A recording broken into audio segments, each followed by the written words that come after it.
And hello, everybody. Vasu Vaddiparty, Charlie over here. This is the Make the Money Run podcast for Thursday, July 15th, noon Eastern on the East Coast and 9 o'clock a.m. on the West Coast. The second half of baseball, well, actually, not the official second half, but the post All-Star break baseball season will continue.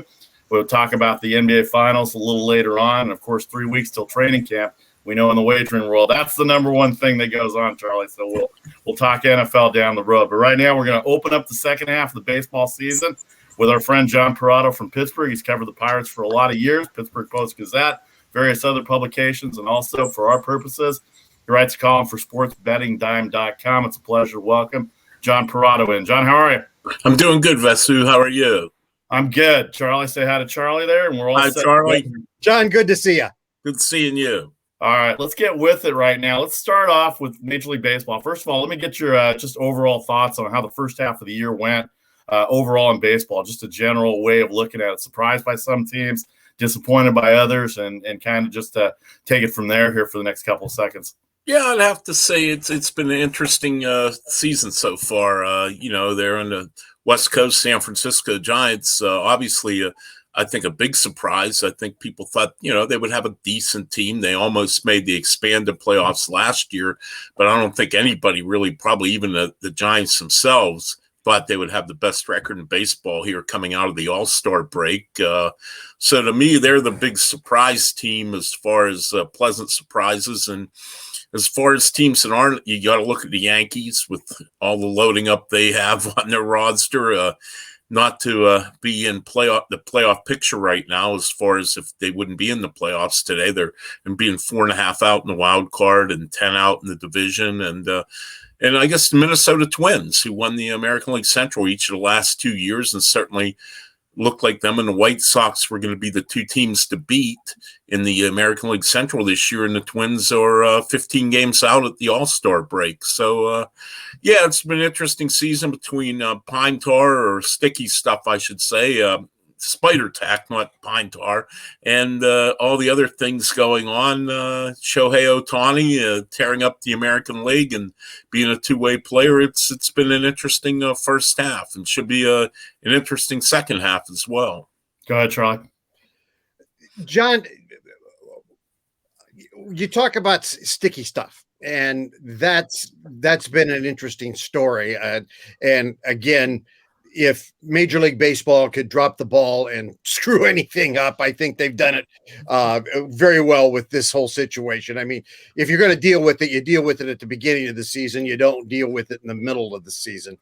In your opinion, how much difference has it made in the overall scheme of how the game is going right now, particularly in the number of runs and the offense right now, and maybe the difference it's making in the pitching since they've, quote unquote, cracked down on the use of sticky stuff? Well, I think it's definitely made a difference. You look in over the last month, and it was really early June when they first put the word out that, hey, we're going to start this crackdown pretty soon. So it's been a little bit over a month now, actually, about 6 weeks. And the offensive numbers are up, but still not huge offensive numbers, but the batting average is up. Runs scored are up, strikeouts are down, walks are down, and that's what baseball wanted. They wanted more action in the game, but I agree with you. The way they went about it's strange. Why wait to the middle of the season and change horses in the midstream? It just made no sense to me. And I know that the pitchers I've talked to, and it's a little harder now because we don't have access to the clubhouse under the COVID protocols and what have you. So it's kind of just short conversations with some pitchers when they're coming either out for batting practice or coming off the field. They're not really upset that they're cracking down on this per se, the spider tack and all the other sticky substances. They just wish, like you said, Charlie, it should have been at the beginning of the season, so they'd had spring training to get used to pitching without it, and they would have been in no pressure situations for a month where they could have got used to it. And they're that's the part they're upset about. Not so much that they can't use this anymore, because by rules they should never have been allowed to use it under baseball rules. But if you are going to crack down, they just don't understand why they waited to June to do it. I found that talking to some pitchers out here on the West Coast, Bill Lasky does radio out here for the Giants on KMBR out here in San Francisco, that he said the cheaters are going to cheat no matter what anyway, and he said it didn't matter when they did it. But I agree with you from the standpoint of protocol. I think it would have been better to have everybody be able to adjust because it is midstream, and I think it was bad look for baseball. The commissioner, it seems like in his tenure right now, first of all, he doesn't get a lot of great publicity to begin with. A lot of that is his own deal. But yes, it is. But he's very reactive. And if you look at the other commissioners of other sports, even hockey, that doesn't get a lot of press as far as domestically in the U.S. anyway, that he's very reactive, and I'm not sure that he's getting great advice from that standpoint. So what do you think about the commissioner's statement the other day at the State of the Baseball address about by the way, I'm in favor of it. No more 7-inning doubleheaders, no more runner at second and extra innings. That's what they're looking for, and that's what part of the deal is in the collective bargaining agreement that he wants to come out in December with for 2022, John. I have mixed emotions. I'm a traditionalist, and originally when they were going with the runner on second rule in extra innings, I was vehemently opposed to it last year. But now that I've seen some games in person and and even more on television, I kind of like that rule. It kind of adds a little something to the game, and I really hate to admit it. The traditionalist in me inside hates me for saying this to you guys, but I kind of like it. But I also don't have a problem with them eliminating it. It doesn't upset me that if they go back to the way it was. The 7 innings, as a baseball writer, as somebody who's on deadline and somebody who already spends a lot of time at the ballpark, the shorter the game, the better it is for all of us. That's how I look at it. In all seriousness, though, but from a baseball standpoint, it's gimmicky, the 7-inning games. And I think where it's been really unfair is last year was different. There were no fans in the stands. Mm-hmm. This year, especially when you're doing the day-night split admission doubleheaders, and you're charging people for a 9-inning game, but you're only giving them 7 innings. I mean, why don't you take 22% off the ticket prices if you're only going to play 7 innings? But I noticed no teams have done that this year. So from that standpoint, I really do think they've ripped the fans off, and it's not fair, especially when you buy a ticket originally thinking it's going to be a 9-inning game, and then you find out because the game's been rained out and being made up on the same day, all of a sudden it's a 7-inning game. And I know I would not be happy about that if I were a ticket buyer. For sure. Charlie, you know who else is unhappy about that based on the couple of games I've had? We've talked about this before. 7-inning games for the networks that are paying all that money, that are getting 2 innings shorted for the networks. I've had to work 2 7-inning games this year that are not 9-inning games that the network pays for, and it does not work out very well for the networks, and especially the sales guys at the network, Charlie. Well, absolutely. I mean, because we're in the broadcast world, we understand commercial availability. And they've already taken 30 seconds every inning away from the networks several years ago. And so commercial availability is important because baseball wants more money every contract for the rights to show their games. And when you take away the opportunity to have more commercials in those games, of course the networks are upset. And I think that is probably the driving factor behind the idea of no more 7-inning doubleheaders, because in some ways the 7-inning games are kind of exciting in the fact that it cuts it down, it makes everything go. You've got to drive, you've got to pursue runs a little faster. I mean, Vasu, you and I remember when we used to have those games in the minor leagues, when we would call those games. They were always exciting because you had to jump out there and get something going, and you had to get it going now. So from that perspective, from a fan perspective, in watching the game, they were exciting. From a network perspective, when you're trying to pay all of those millions for the right to show those games, you're not happy. And advertising money and rights money drive the engine. So that's what's happening there. All right, let's get to it, John. Talking about baseball here, getting back to the second half. I guess not officially the second half, but post All-Star break, second half. Let's start out in your division, the National League Central. We'll leave the Pirates out, obviously, for purposes.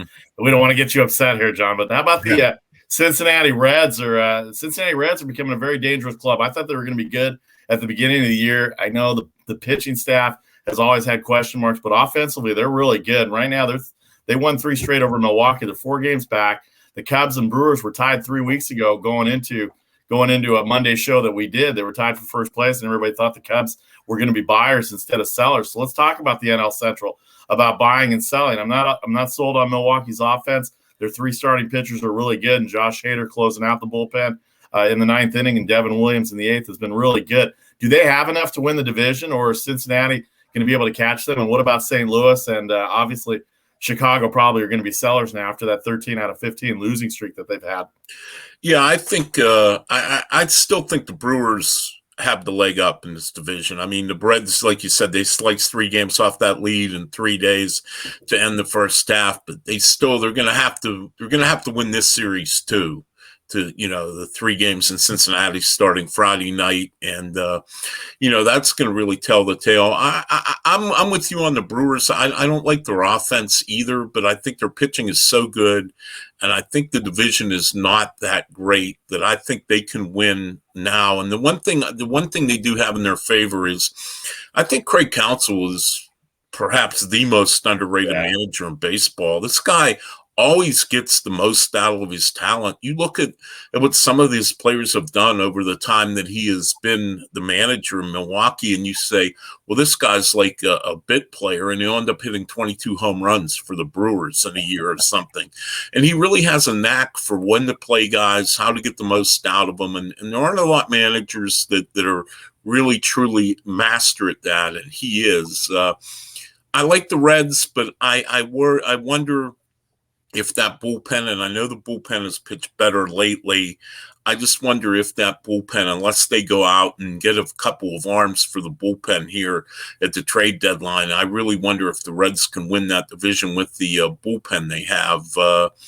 As far as the other teams in the division, I think the Cubs are done. I think we're going to see them sell everybody off here in the next couple of weeks. The Cardinals, they're not going to go into teardown. They still think they can win, but boy, I just think they need at least one more starting pitcher, and to me, they need an outfielder that can hit to have any chance to make up ground in this division. So I think the Brewers are still in good shape, but boy, the Reds have certainly put some pressure on them in a hurry, because it looked like a week and a half ago the Brewers were ready just to blow out everybody and just run away with the division. So be an interesting 3 days in Cincinnati, and that's their last time in Cincinnati this year. And after that, the Reds only have 3 more games with the Brewers in Milwaukee, so they don't have too many head-to-head meetings left. So this is a very urgent series, and I know it's still July, but this is really really big series for the Reds if they're going to win the division. They need to win this series this weekend. Go ahead, Charlie. And how screwed up is Major League Baseball scheduling when you only have 3 games left in the division after that, and we're in July. John, let's talk about that Central for a second. Milwaukee made a move before the All-Star game, which I thought was telling to me. They got Rudy Tellez from Toronto, who had been sent down to their AAA club, and I happen to know a lot about him because he's a local kid from here in the Sac area. He's a big power hitting guy. He's one of those below the Mendoza line average guys, and it's either out of the park or back to the bench kind of things. But that said to me, they feel the need for power, and I think that today Action Network brought out some new projected win totals and the projections on winning the division. They're projecting them at almost 92 wins. They're giving them an 80.7% projection to win the division. Do you think that they're looking at maybe trying to go out and get some more power at the plate? Because I got to tell you, if they're depending on Tellez to be the guy to take them home, that ain't going to happen, because that poor guy, as much as I love him, and he's a high character guy, I won't go into the whole backstory, but he ain't going to bring him home. Yeah, I agree. And I've actually had a chance to interview him once when he was at the Blue Jays a few years back, and he's a great kid. He really, really is. And, I think they need another bat. I really do. But I will say this: if anybody would get the most out of Tellez, it's the Brewers, because they seem like when they get these guys, they find something in them to make them successful. But I don't think he's going to carry them. But they did get Willie Adames in May, and he has been a big contributing factor as a shortstop. And I'll be honest, for as much hype as he had coming up through the minor leagues, what he did in Tampa Bay for 4 years, I thought, well, this guy was just really overrated, but he's really turned the corner in Milwaukee. But yeah, the Brewers definitely need another bat, and I think they know it. And I think, David Stearns has done a really good job kind of under the radar, like Craig Counsell, their vice president of baseball operations. And I think they'll do what they can to bolster that team, because one thing they do, even though they're a very small market, the second smallest market, and it's funny that you should point this out, Milwaukee and Cincinnati, the two smallest markets in all of Major League Baseball, and they're fighting it out for the division title right now. And Milwaukee, the one thing Mark Antanasio, the owner, will do, he will spend when they have a chance to win. He'll give the baseball operations people the go ahead to write a check. So that won't be an impediment for the Brewers for sure. If they feel they can add a big ticket guy to push them over the top, they might just go and do it if they can. Our guest, John Perrotto. This is the Make the Money and Run podcast. Vasu Vaddiparty, Charlie O. We're here every Mondays, Thursdays, and Fridays. John of the Pittsburgh beat writer for a long time, and also sportsbettingdime.com. All right. By the way, you mentioned something about the Zoom and the how's 2021 going for you as far as beat writing go? You're still not allowed. I mean, I think they're letting reporters out here in California on the field. I don't know what it's like in Pennsylvania for you. How's 2021 been as far as probably better than 2020, but it's still being held back a little bit?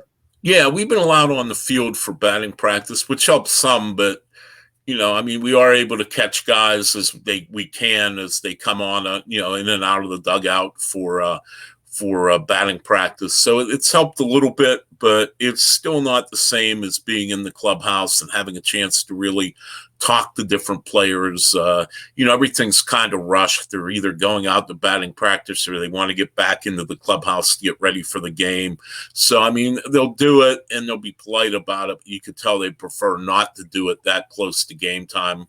So yeah, it's not been the same, and we're very hopeful that in the Baseball Writers Association that we may have full clubhouse access sometime before the end of the season, and certainly next year to have the media back in the clubhouse. So, you make do, but it's better than the Zoom calls, which everybody's getting the same thing. And if you ask a question, everybody else is there to hear what your question is too. And when you're covering baseball and you're covering it day after day after day, you don't want to write the same thing as everyone else every day. You want to have something different, and it makes it hard to do, though. Like I said, it has helped a little bit to be able to talk to guys face to face here for, I guess, probably about almost a month now since we've been able to do that.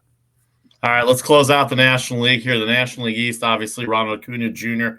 out for the year seriously hurts the Braves' chances. The Mets in first place. I don't think they still hit enough. Alonso was great in the All-Star Derby, the home run derby, but his average still down a little bit, and they probably need another bat. Their bullpen has been soft a little bit. Can't figure out the Phillies, all that talent. Their bullpen's not very good either. Washington Nationals were going to make a move, and then the Giants got them over the weekend. And Miami, 9 games back, but they don't hit enough, and I don't think anybody sees them seriously. What do you think about the NL West? And then I'll let you take the NL West after that. I'm still not sold on the Padres. Charlie and I argue about this every week. I was not sold on the Padres, even in March. I think they throw the ball around too much. I don't think they have enough hitting in the outfield. They paid $670 to get one win in a wild card. Maybe I'm a Dodgers fan. Maybe I'm saying that out loud. For Machado and Tatis to get one win in the wild card and then end up losing in the division series. We know Colorado and Arizona, but LA injuries. And I'm a fan of the Dodgers. I grew up in Southern California. Injuries in depth. No Bauer for whatever reason. That's not our show to talk about that stuff. But Clayton Kershaw on the IL.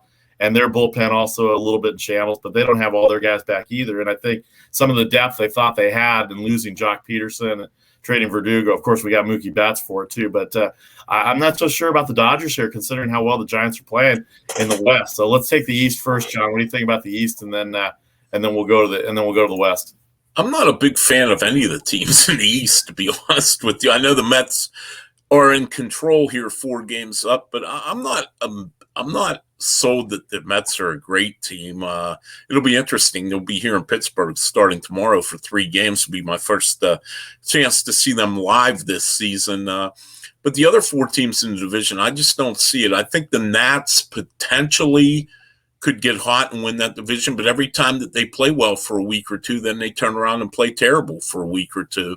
So I guess I'll go with the default option and say the Mets, but I don't think any of those teams are really great teams. The Phillies are head scratchers, and just we'll go to the West where there's better teams. How about that? And I like the Giants. I don't think they're a fluke. I don't think you get this far into the season and be this many games over 500 as a fluke. Maybe you do it into June, but I mean, we're talking, we're midway through July now, and here they are, still in first place. And I think the Dodgers, as talented as they are, as deep as rosters they are, like you said, they're missing Bauer.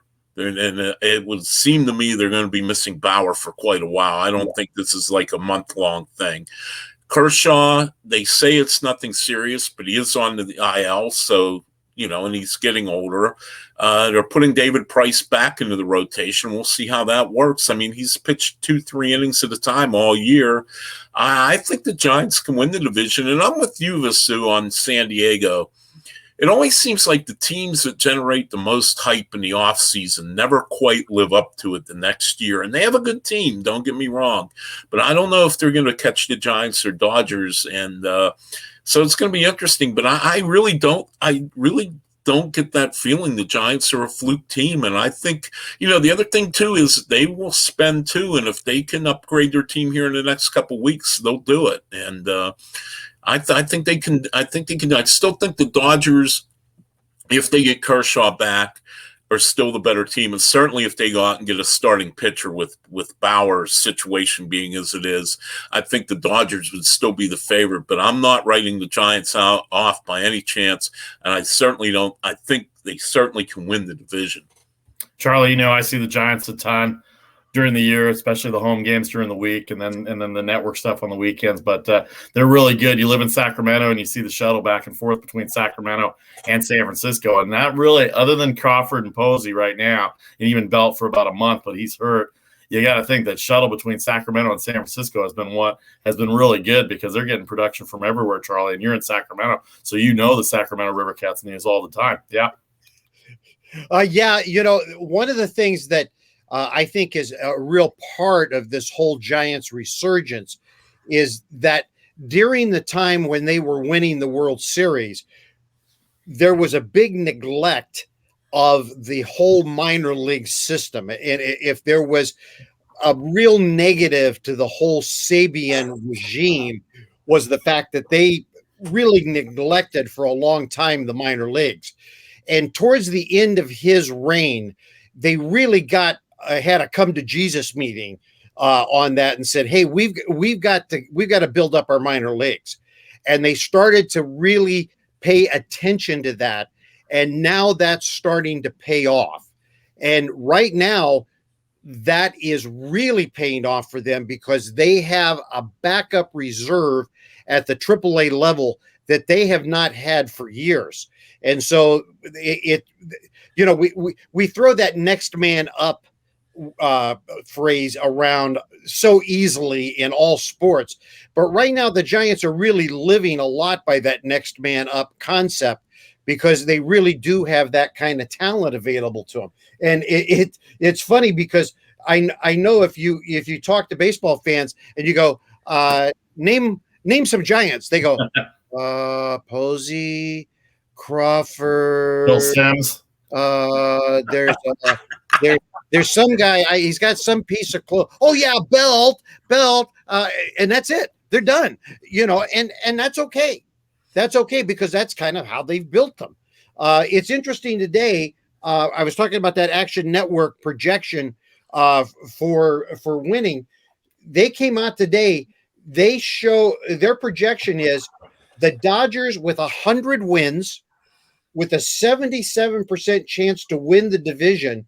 The Giants with a 94.4 game projection with a 12.3% chance to win the division. The Padres with a 92.4 game win projection with a 10.7% chance to win the division.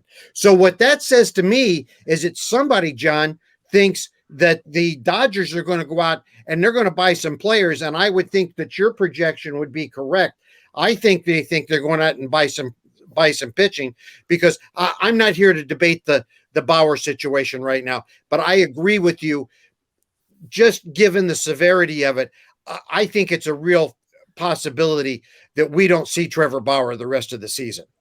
Yeah, and I agree. And talking to people around baseball that have a little bit of knowledge about what's going on in the commissioner's office, I think that there's a good chance he won't pitch again in the big leagues this year. And I know the Dodgers have to know that, and they have to almost look at it like, and I don't want to downplay this, but almost like somebody that's been lost for the season with an injury. He's not coming back type of deal. And I got to believe, I know the Dodgers won it all last year, but I think there's still that fire there with LA to want to win again, because it was a 60-game season, and people say, well, it was a fluky year. You didn't really win in a real season. So the Dodgers still have, they have a little bit to prove still. And, they're in it to win. They don't go halfway on things. They're in it, and I would imagine they're going to pull out all the stops that they can to try to add pitching and try to win it all again. And I think they are good enough to win it. I think the Giants are good enough to win it. And I think the Padres are good enough to win it all too, though I would rank them third behind the Dodgers and Giants. So it's going to be interesting. I'm thinking that the two wild card teams are going to come from the West. So it's going to be a really interesting race. It's going to be very interesting here in the next 2 weeks to see exactly what these teams do. And don't count the Padres out either. They've been wheeling and dealing for a couple years now, and I'm sure they're going to do what they can to try to keep up with the Giants and Dodgers. They've been linked to Joey Gallo from the Rangers, the big slugger, for example. So I think all three of those teams are going to be fascinating on and off the field here. Our guest, John Perrotto, sportsbettingdime.com, longtime Pittsburgh Pirates beat writer. We got him for a few more minutes. Let's hit the American League as a whole. Boston, Tampa Bay, Toronto, not sold on their pitching. Robbie Ray's been great. The Yankees can't figure them out. Terrible runners in scoring position. The Central looks like it's going to be the White Sox. Cleveland just doesn't hit enough, and now they've had some problems. They did get Kansas City over the weekend, and they made it a little closer. The White Sox seem like they're rolling with or without everybody's criticism of Tony La Russa. And in the West, probably the best race in the West right now is Houston and Oakland, with Houston salvaging that last game over the Yankees giving up that 5-run lead on Sunday afternoon with the Altuve walk-off. And then Oakland always has a tough time in Texas. Seattle's playing well. I don't know if they hit well enough. And then the Texas Rangers, they're talking about trading everybody. And the Angels, you don't know which way to go on the Angels, John, from that standpoint. So just kind of hit the American League. Well, I know you don't see a lot of the American League, but just your takes on the American League as a whole and who you're looking at from a team standpoint. Well, I like I look at Boston in the East, and I keep thinking, how are they doing this? They have a good team, but certainly not a great team, a team that you think will be 20 games over, 21 games over, whatever they are.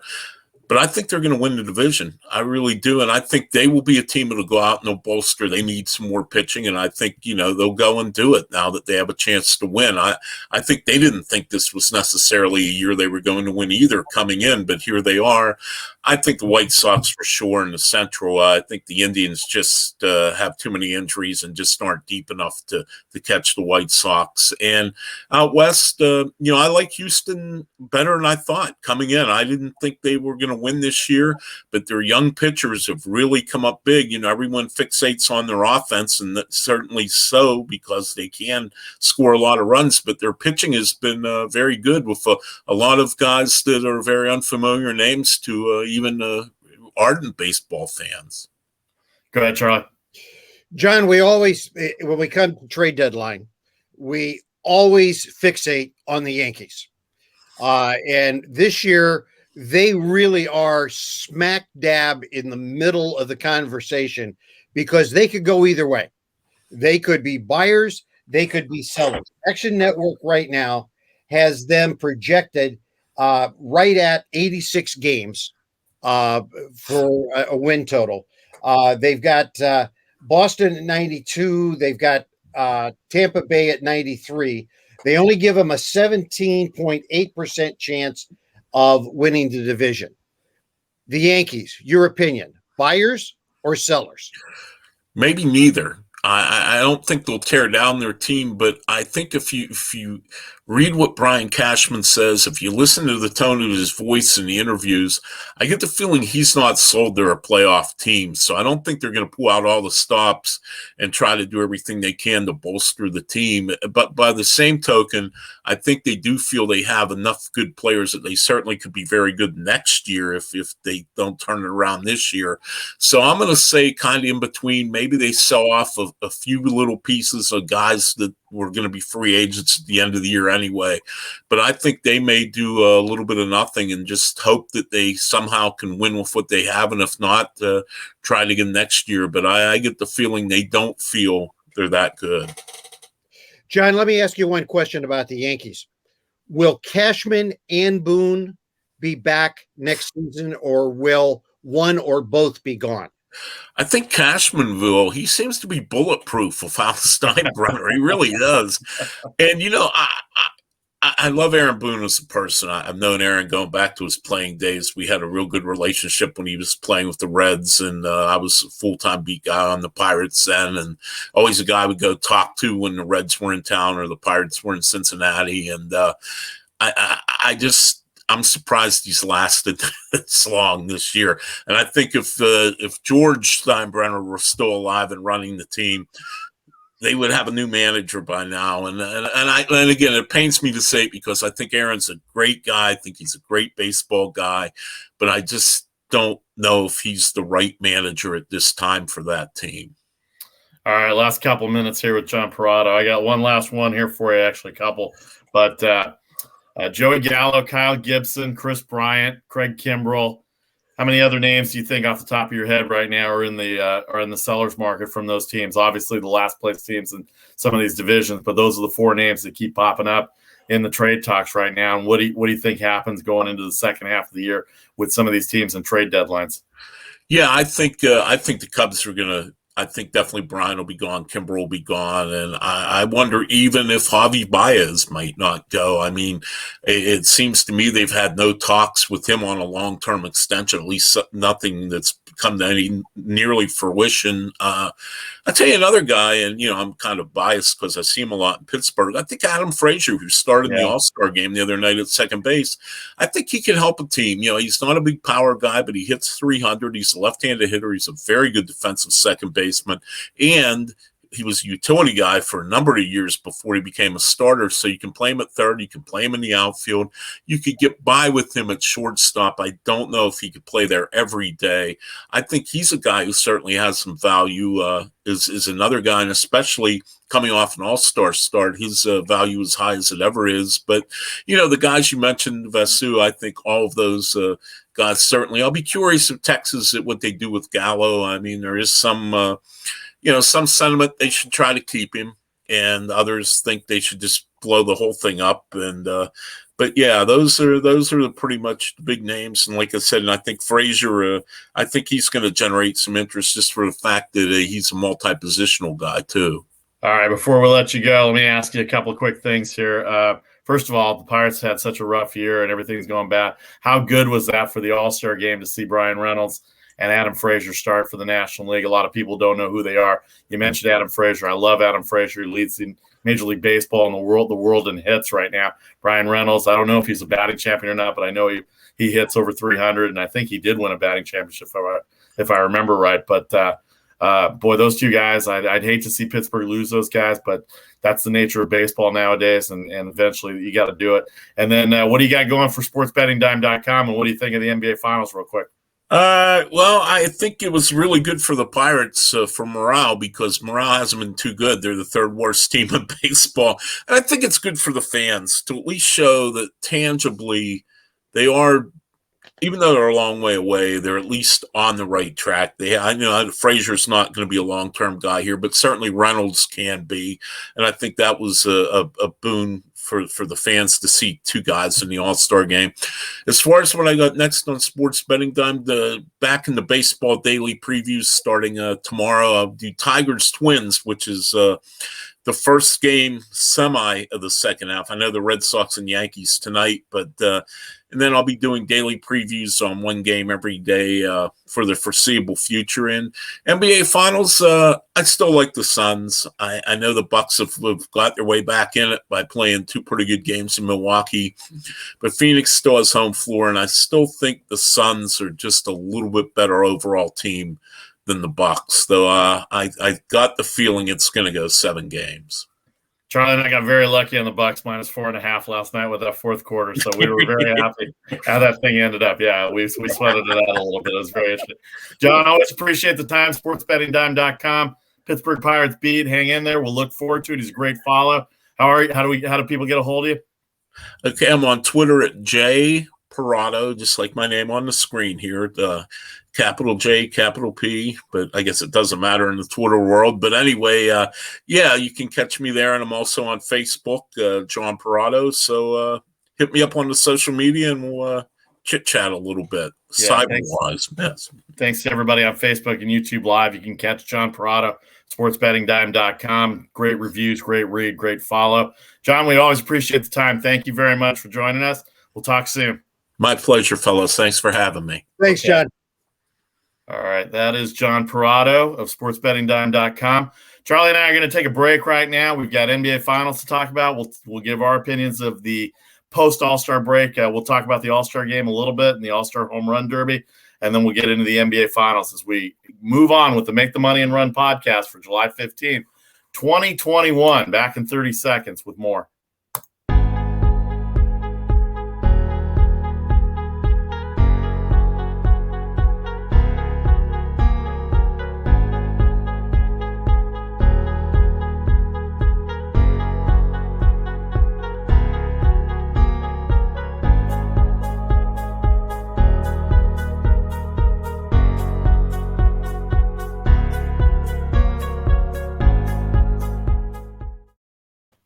Charlie O, Vasu Vaddiparty here, the Make the Money and Run podcast for July 15th, 2021. We just had John Perrotto on of sportsbettingdime.com, longtime beat writer, now doing various other things as well too with Pittsburgh, with the Pittsburgh Pirates and various other Pittsburgh entities. He's a great follow on Twitter, JPERROTTO on Twitter, and you can catch him on Facebook. You can catch him through my page on Facebook, as well as Charlie and myself and Casey on our social media pages as well too. Thanks to everybody on Facebook. Thanks to Janine watching right now. Thanks to everybody on YouTube Live that follows us as well there too. All right, the start of the second half of the baseball season, Charlie. Let's take a couple of minutes to review the All-Star game and the All-Star and the Home Run Derby. Trey Mancini, what a story Trey Mancini was, honestly. I mean, he had no chance against Alonso, and as it turned out, nobody really had a chance against Alonso. Obviously, everybody thought Ohtani was going to go in there and rake. He lost in the first round to Juan Soto. By the way, they had first-round matchups, Charlie, on the wagering side of things, and Juan Soto was plus 250 against Ohtani in that first round. I'm sure a lot of people probably had Ohtani winning the Home Run Derby, and he didn't make it out of the first round. But if you had Pete Alonso, you had him at plus 500, and he and Mancini ended up in the final, and good for Trey Mancini. He wasn't going to do it, but he talked himself into it because he wanted to show people, for those that don't know, his story about recovering from cancer. And Charlie, you're a cancer survivor too as well. So it's got to be happy to see a guy like Trey Mancini. We didn't even mention him. He's probably on the trade deadline too, with the way the Orioles are going. This year too. But what were your impressions of the Home Run Derby and the All-Star game? You know, the Home Run Derby may be the best contest of everything in any All-Star game anywhere. And I heard the best comment yesterday, and I think it was Freddie Coleman that made the comment on ESPN radio. And if it wasn't Freddie, whoever made this comment, I apologize for not being able to credit you. But it was the best comment. It was kind of like, we've seen every dunk that we're ever going to see. They're almost repetitive. But you've not seen every home run, because home runs are just different all the time. and the excitement of seeing those home runs. Now, the one thing I did agree with is they need to figure out just a little bit in the timing on the home runs, because they need to let us enjoy each home run flying, because they're throwing the next pitch before the next home run is out of the park. And so we didn't get to quite enjoy each home run flying. But man, what an exciting contest. And I was pulling for Mancini. I mean, I just have to be honest with you. That was survivor to survivor thing. And what a great job. And the support that the players were showing, you know, even Alonso, you know, just the support they were showing that guy. But what a great contest. What a great contest. And Alonso, I love that, you know, after he wins, he's showing that vibrato, well, I'm the greatest power. And then you realize he's just pulling your leg, you know, and then he becomes who Pete is. And you're just laughing. And Vasu, the other thing that just blew me away when I found it out, he got $1 million bonus in his contract for winning the home run derby, which is $400,000 more than what he's going to make this year, because he's an early player. The guy's making $660,000 this year for playing because he's only in, I think this is his last year before he goes to arbitration. Yeah, year 3. Yeah. Yeah. Year 3. Yeah, year 3. So this was a huge payday for the kid. So I'm even more thrilled now, because this is a guy who can use the money. So you know, it's even a better story. You know, this is not some guy with $30 million in the bank. This is a guy who can actually use the money. So it was just even a better story. I love it.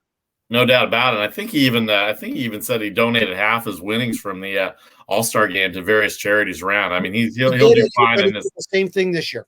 And he'll be fine in the next contract when the next contract rolls around for the Mets. Just to give everybody an update on the recap of the home run derby, if you had Juan Soto in the first round, you won plus 210. Alonso won the whole thing. Salvador Perez hit 28 home runs in his first round matchup against Alonso, and he still lost by 7, 35-20. Trevor Story got out of the first round versus Joey Gallo. Probably a little surprised. That was a pretty good underdog. So you had 3 out of the 4 scenarios with the underdog value. So if you went underdogs on the home run derby, at least in the first round, you made a little bit of money. And of course, Alonso plus 500.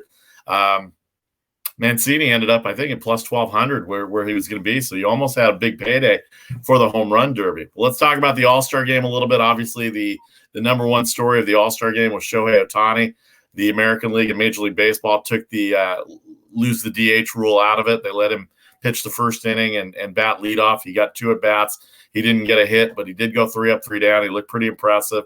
Vladimir Guerrero had that monster home run in Colorado. Really a lot fewer runs than I thought. I thought 11 was going to be easy for the game, but it ended up 5-2. The National League couldn't hit. I think a lot of people were upset. Maybe if you had the game, first of all, wagering, hopefully it was only $20, and I understand why people would do it. There's nothing else to do it, because I did take the over in that game as well too. But you can't be too upset about how the game was played out. But a lot of people were getting upset about Chris Bryant swinging on 3-0 down 3 runs when it was 5-2, and I was like, "There's my over right there. If he hits it, he hits it, and if he doesn't, then it's probably going to stay under." But your take on Shohei Ohtani for the 2 days, and then by the way, JT Realmuto and Mike Zunino, a catcher from each league, Zunino with Tampa Bay and Realmuto from Philadelphia. First time, I think, in about 30 years that a catcher from each side has hit a home run in the All-Star game, Charlie. Yeah. Well, first of all, Ohtani, great for baseball. Great for baseball. I mean, this is something that baseball's needed for a while.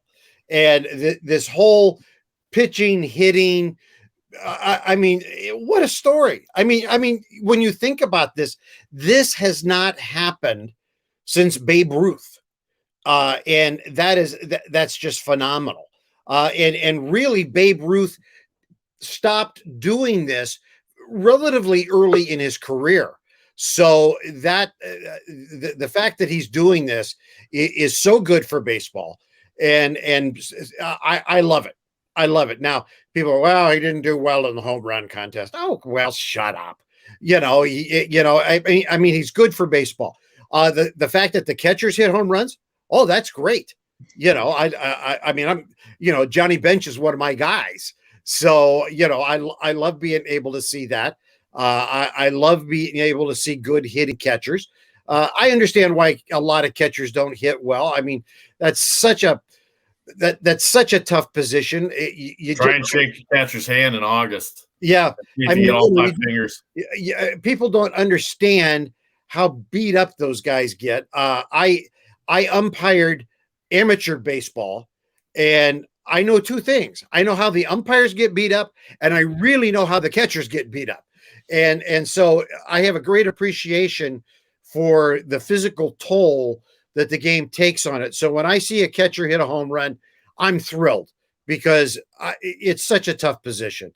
And I know people were a little disappointed because if you were going to bet that game, of course you took the over. It was in Denver, for heaven's sakes.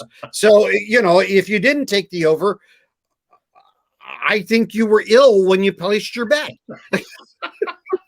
Seriously, you were either drunk or ill, one of the two.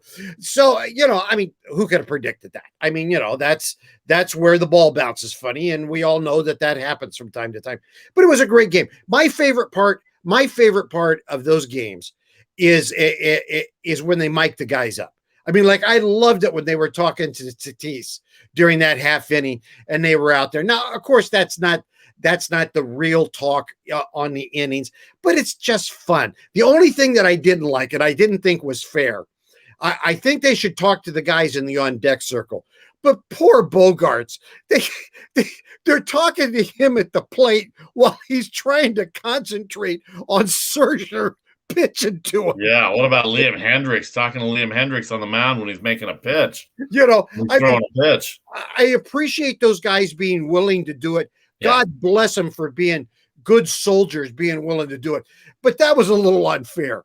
But, talk to him in the bullpen, talk to him on the on-deck circle, and then, of course, talking to the guys in the field. That's fantastic. And in the dugouts and everything else. That really personalizes the whole thing, and it's something that you can get that you really can't get much of during the regular season. But, and one more thing. And I am getting on my soapbox right here. Okay. Will people quit picking on Joe Buck? Yeah. I mean, seriously, what are people's problems? Now, is Joe his dad? No. But I don't know many people who are his dad. Okay. His dad was a phenomenon. His dad is up in the stratosphere, along with Vinny and some very few, but he's a very, very competent broadcaster. And I enjoy his stuff. I really do. I don't turn him down and turn the radio on when he comes on. And I'm tired of it. I think it's become a thing to do, and stop it. Well, I'm a little biased towards him. I've been around him for about 20 plus years. So I know. And that's why I'm doing it, because I don't know Joe. I've never met him. But I have been a play-by-play guy. I know how tough the job is, and he does it very, very well at a very high level. Coming up on Friday's broadcast, you can download, subscribe, rate, and review if you missed any of our conversation with John Perrotto of sportsbettingdime.com. We'll have a full preview of baseball coming out of the All-Star break, going into the second half of the season. A lot of games coming back tomorrow. The first game's at 2:00 Eastern tomorrow. So we'll be on at 1 Eastern, 10 a.m. Pacific on Facebook Live. All right, we're going to take 30 seconds, come back, talk NBA Finals on the Make the Money and Run podcast. Vasu Vaddiparty, Charlie O here with you on this Thursday afternoon. Back in 30.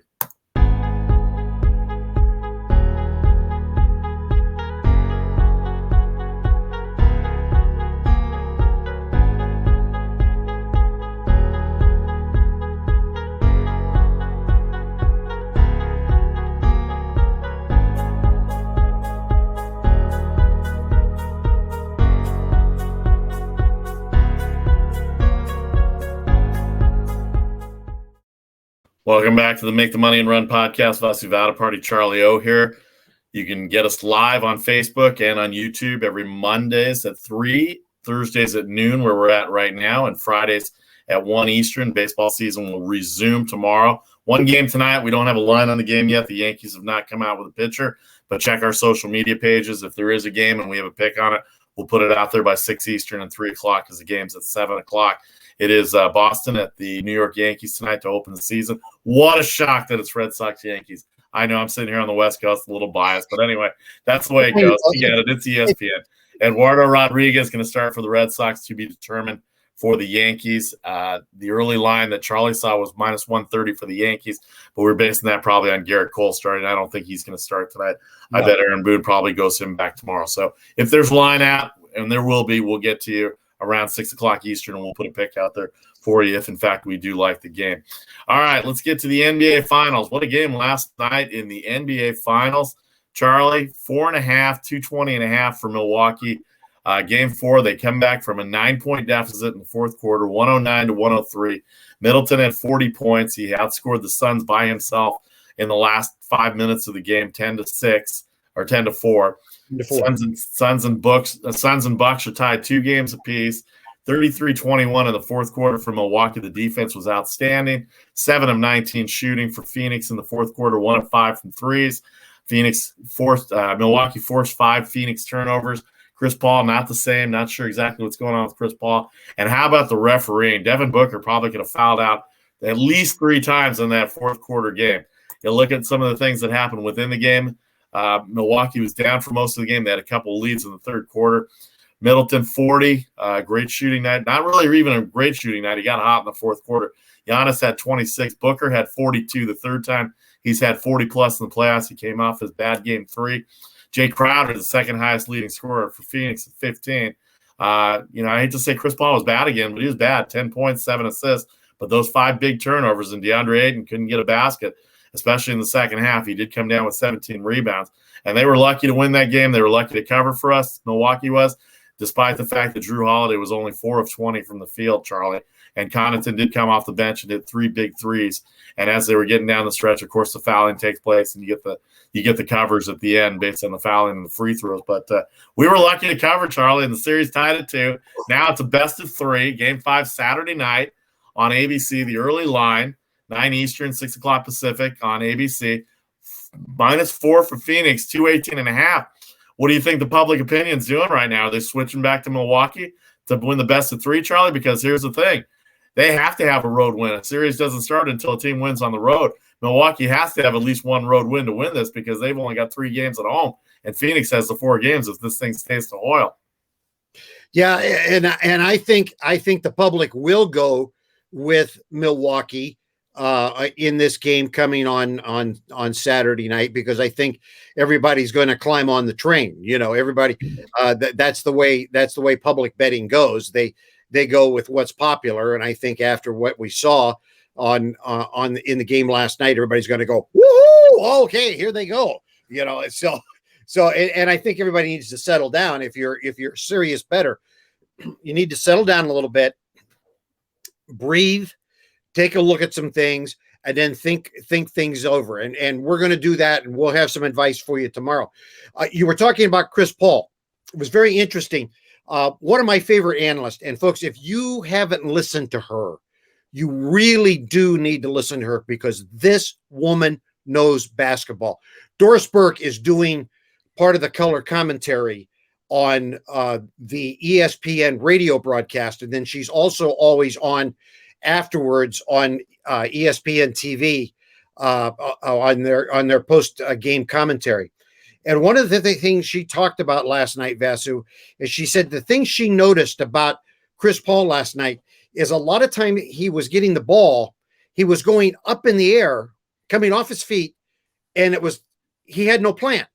And she said that's very unusual for him, that he's the kind of player that when he leaves his feet, he knows what he's going to do. And she said it's very seldom in his career that she's ever seen him in that kind of situation where he's leaving his feet and you can see that he doesn't know what he's going to do. And she said she thinks that he was just tired, that, and we forget that there was a short break in between the seasons, And we're long into this season. I mean, it's July, people. Normally the finals would be over. The finals normally would be over in June.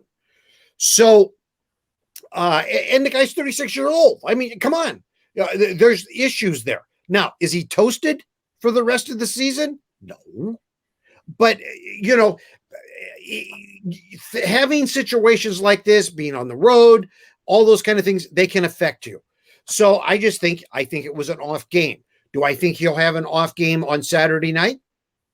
No, not necessarily. In fact, I think it could well be a bounce back game for him. I think this game coming up on Saturday, this game 5 on Saturday night, is critical for Milwaukee,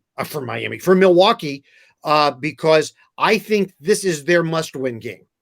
Because you're right, they've got to win one of these games on the road. If they do not win this game on Saturday night, I think we still could go 7, but I think that is where the bell tolls for the Bucks, because I think for them to stay in the series and have a chance to win it, I think they've got to win on Saturday night. Boy, I hate to say a veteran like Chris Paul who's been through the wars, but he's never been to an NBA Finals. He's been the talk of these finals, and I think that probably might have something to do with it. And, of course, the shortened season and the lack of a break probably have a lot to do with it. But, boy, I would hate to think that the moment is becoming too big for a guy like Chris Paul. It seems like it, because there are turnovers that he's making, that he's having, that normally would not happen to a guy like that, especially a guy that doesn't turn the ball over. I mean, 5 turnovers in the fourth quarter by the Phoenix Suns themselves. Booker was great. They relied on him too much. Ayton didn't give him anything. But they're going to go back to Phoenix for Game 6, Charlie, before we close this out. They got to get a better game out of Drew Holiday. Middleton cannot score 40 on 32 shots or whatever, how many shots he took. And then Brook Lopez has to be able to protect the rim, because Phoenix has had great success in the desert. And I think their momentum going back home, figuring that they've got the home court advantage, will give them a leg up, and that's why the line's at 4. It hasn't gone up yet. I'll be interested to see what the Sharps think come tomorrow, and we'll talk a lot about it tomorrow as well too. But Charlie, the last couple of minutes here, I mean, what was your takeaway from game 4 in terms of Milwaukee? They looked terrible for 2.5 quarters, and then they finally got it going in the third and fourth quarter, and a lot of that had to do with Middleton getting hot. And you can't rely on Giannis to score, but he plays great defense. That block was unbelievable, and the way they set that up was the way that I think most people thought it was going to be. It was going to be a close game, and it sure was a close game, and it went by way of the Milwaukee Bucks. Vasu, I'm a big assist to turnover ratio guy. Okay, Milwaukee, 22 assists, 5 turnovers. Phoenix, 18 assists, 17 turnovers. Bang. There's your game. Difference. There you go. There's your game right there. And when you take care of the basketball, you give yourself a chance to win. The Bucks took care of the basketball. Then they got it to Middleton, who did his thing, and it was phenomenal. Then they got that momentum of that phenomenal block of when Booker made that pass to Ayton, and Ayton had that looked like for sure layup, and out of nowhere comes Giannis, and I think that just gave them that uplift that they needed to win that game.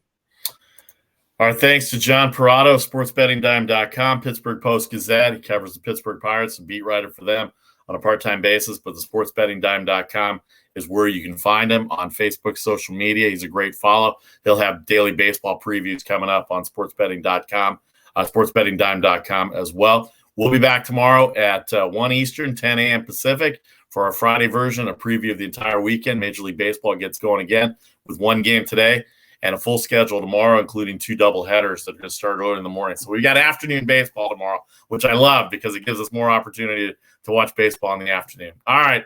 He's Charlie O. I'm Vasu Vaddiparty. This is the Make the Money and Run podcast. Thanks to everybody on Facebook Live, YouTube Live. If you miss any of it, any of the broadcasts, you can download, subscribe, rate, and review.